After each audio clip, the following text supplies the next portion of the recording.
Hi everybody, I'm Bree the Plant Lady, and today I am going to show you how to deal with overgrown tomatoes when it's too early in the season to get them planted. Now look, if I've said it once, I've said it 1,000 times. It's too early to have tomatoes this size. I got these from a friend at NC State who was using these for a research project. But I know that the temptation to get your tomatoes started early is really strong. And many of you probably have some tomatoes that are getting too big for the containers you have them in. And this is my warning to all of you. The ground is too cold for you to plant them. Okay, tomatoes are a warm season crop. They really need to have temperatures at least 55 degrees. The soil temperature, not the air temperature, the soil temperature. If you're not familiar with the concept of soil temperature, Google it. It's really important because when you put a tomato in cold soil, it doesn't grow. It actually just sits there and sulks. So there's no benefit to trying to get a jump start on the season. So if you have tomatoes like this and they're already starting to become a burden, because there is no way that I can keep tomatoes watered in pots this small, right? This is great for seeding. Saves a lot of space. You can grow a ton of things in a tiny amount of room, but there is absolutely no way that you can keep this root ball watered. So today I'm going to show you how to properly pot these up so that you can grow them on for really the next month and a half before you actually plant them in your garden. Well, I don't always climb into my soil cube bag, but you know, I've got just like the right amount of soil still in here. So I'm just gonna do my potting from this contained space. Maybe I won't make a big mess. Okay, so depending on the size of your plug, so I'm gonna start with this size, which is really small. I'm gonna go with a pot that's a little less than a 1 gallon. I'm not sure exactly what this size is. I usually call it like 6-inch. And basically what I'm gonna do is 1 plant per pot, and I'm putting this all the way down to the bottom, and I'm gonna strip the bottom leaves because what I really want to do is extend the root surface. So tomatoes are really unique in that you can plant them deep and they will root all along their stem. And that will give you a stronger plant to ultimately put into the ground.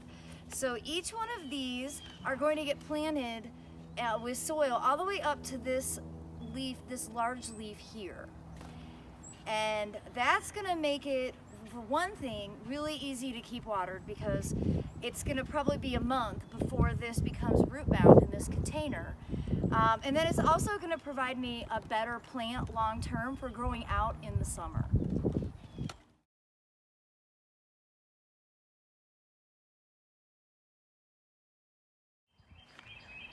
Okay, now what about these that are in larger pots that are much taller?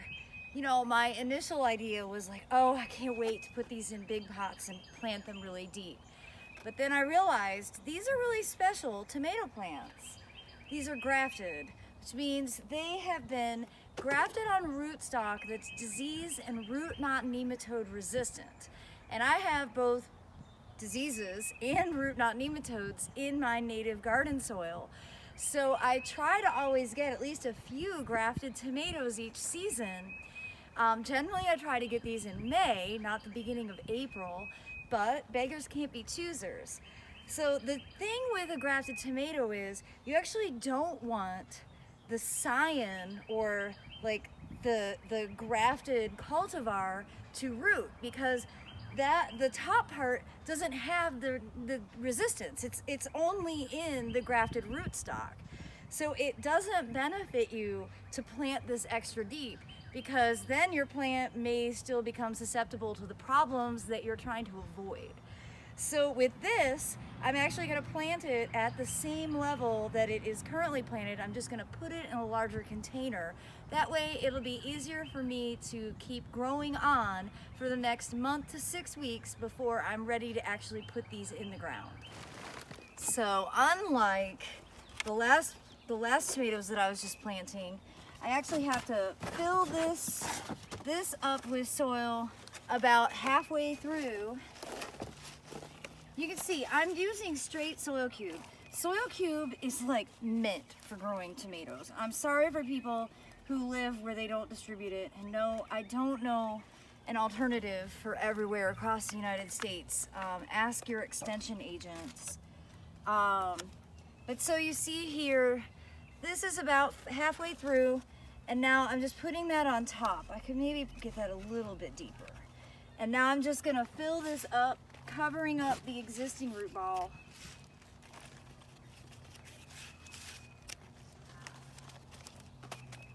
And though I'm so tempted to plant it deep, I know better than to do that, and that's why I'm giving you this advice. But even when you know better, it can be really hard to do things the right way. So there you have it. That's what your grafted tomatoes should look like. Not planted deep, because again, you don't want the roots to actually grow on that scion wood or that cultivar that's grafted onto the disease and nematode resistant rootstock.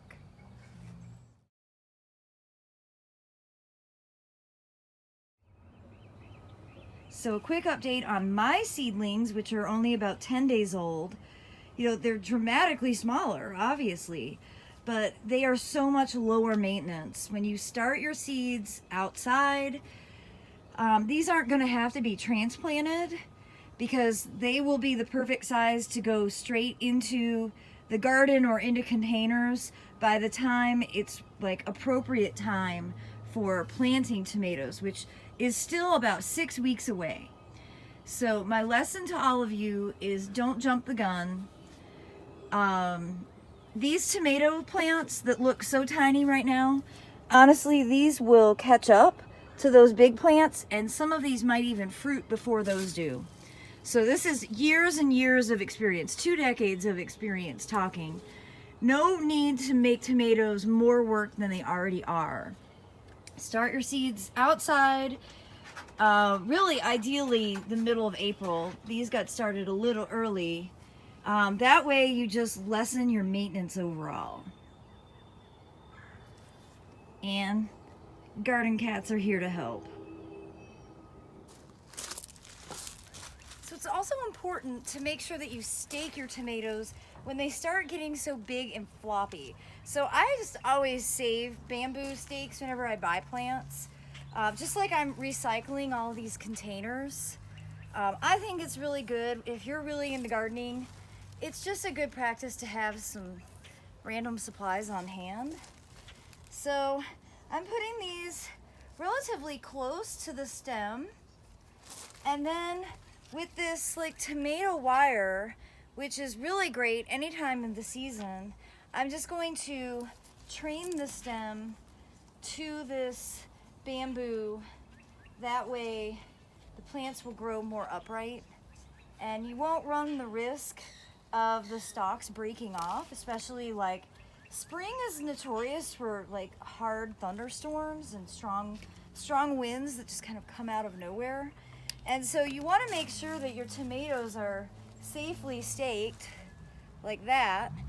At this stage, you don't have to tie them excessively. Really, like one tie is enough. It's just to encourage them to grow up and to be strong. The nice thing when you're growing tomatoes on their own roots, you can plant them deep and you don't have to stake them as early. So that's why, you know, I love the grafted tomatoes, because they solve this massive problem for me that I have with my native soil. Having been a tobacco field, the nematodes here are crazy. And, you know, they get into a lot more than just tomatoes, but my tomato plants really suffer from the root knot nematodes. So most of the time I'm growing my tomatoes like in pots and in hydroponic tanks, but the grafted tomatoes have enabled me to grow in the ground. But all of these other varieties that are on their own roots, these will probably go into containers, and then I'll show you my seed stock, which are several weeks behind because I just sowed them last week. And even then, that was a little bit early for my tomato sowing standards. All right, so the final step is just to make sure you water everything in. And you know, I'm kind of getting at that season where you're basically having to water on a near daily basis. So that's why putting these in a larger pot is such a good idea.